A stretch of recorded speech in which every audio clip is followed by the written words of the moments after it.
পার্টির উত্তরাঞ্চলের মুখ্য সংগঠক সার্জিস আলম ক্ষিপ্ত হয়ে বলেছেন, এর আগেও পঞ্চগড়ে এনসিপির প্রোগ্রাম চলাকালে বিদ্যুৎ গেছে, নেসকোর যে মালিক তাকে এবং তার বাপকে জবাব দিতে হবে। প্রোগ্রাম চলাকালে এটা কেন হয়, একদিন হতো দুদিন হতো, মানে তিনি বেশ রাগ প্রকাশ করেছেন এবং কিছু কথা বলেছেন। বুবলি ম্যাডাম, সত্যি যদি আপনার কাছে কোনো বিয়ের ডকুমেন্ট থাকতো তাহলে ঠিক আপনি এভাবে ঘুড়ির মতো উড়াইয়া উড়াইয়া জনগণকে দেখাইতেন।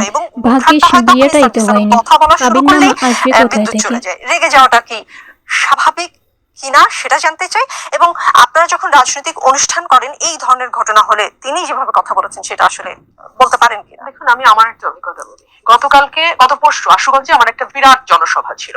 ওখানে অলমোস্ট 10,000-এর মতো মানুষ জমা হয়েছে।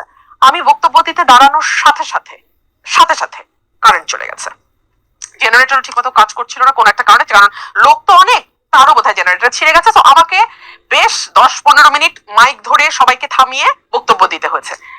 এটা তো খুব স্বাভাবিক ঘটনা বাংলাদেশে বিদ্যুতের ক্রাইসিস ঢাকার বাইরে যদি আপনি না যান, শুধু ঢাকা শহরে বসে আপনি ক্রাইসিস টের পাবেন না। এলাকাগুলোতে, গ্রামগঞ্জগুলোতে ঘন্টার পর ঘন্টা ইলেকট্রিসিটি থাকে না। 24 ঘন্টার মধ্যে 12 ঘন্টা যদি বিদ্যুৎ থাকে তো 12 ঘন্টা থাকে না। এটার মধ্যে দিয়ে তো আমরা কাজ করছি। এবং আমি এটা প্রথম না, এরকম বহুবার হয়েছে বিদ্যুৎ চলে গেছে। কিন্তু তাতে যেই ভাষা ব্যবহার করেছে, এই ভাষাটা কয়েকটা বিষয় ইঙ্গিত করে। সেটা হচ্ছে যে আমরা শেখ হাসিনার সময় দেখেছি দীর্ঘদিন ক্ষমতায় থাকার ফলে ওনাদের নেতা কর্মীদের এক ধরনের ঔদ্ধত্য তৈরি হয়েছিল পরের দিকে। এবং তারা বলতেন যে নৌকায় ভোট না দিলে এলাকায় ঢুকতে পারবে না, নৌকায় ভোট না দিলে কবর স্থানে জায়গা দেবো না, কবরে থাকতে ঢুকাতে দিব, ইত্যাদি ইত্যাদি। মানে অশ্রাব্য কথাবার্তা বলতেন। সেটা হচ্ছে 15 বছর ক্ষমতায় থাকার ফল। আর এরা যেহেতু মানে মাত্রই রাজনীতিতে এসেছে, এটা 15 মাস হওয়ার আগেই তাদের মধ্যে আমরা সেই ঔদ্ধত্য এবং সেই বাক্য দেখতে পাচ্ছি, যেটা প্রথম আলো আজকে 3টা ডট দিয়েছে এবং দিয়ে রিপোর্টের শেষে বলছে এখানে ছাপার অযোগ্য শব্দ ব্যবহৃত হওয়ায় আমরা ওখানে 3টা স্টার মার্ক দিয়েছি, ডট দিয়েছি।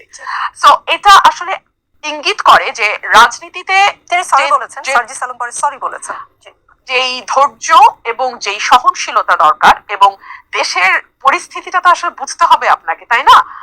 আপনি জমিদারের নাতি হতেই পারেন, কিন্তু দেশে আসলে বিদ্যুৎ প্রোডাকশন সেরকম নাই, সেই বিদ্যুতের অবস্থা সেরকম না যে আপনি 24 ঘন্টার মধ্যে 24 ঘন্টাই বিদ্যুৎ পাবেন। এটা আমাদের সকলেরই ফেস করতে হয়। কিন্তু আমরা যেহেতু ফেস করে অভ্যস্ত এবং গত 15 বছর ধরে 20 বছর ধরে এগুলো হয়েছে, আমরা এটাতে সামহাও অ্যাডজাস্ট করে ফেলেছি এবং আমাদের সেই ধৈর্য প্রজ্ঞা আছে যে রাজনীতিতে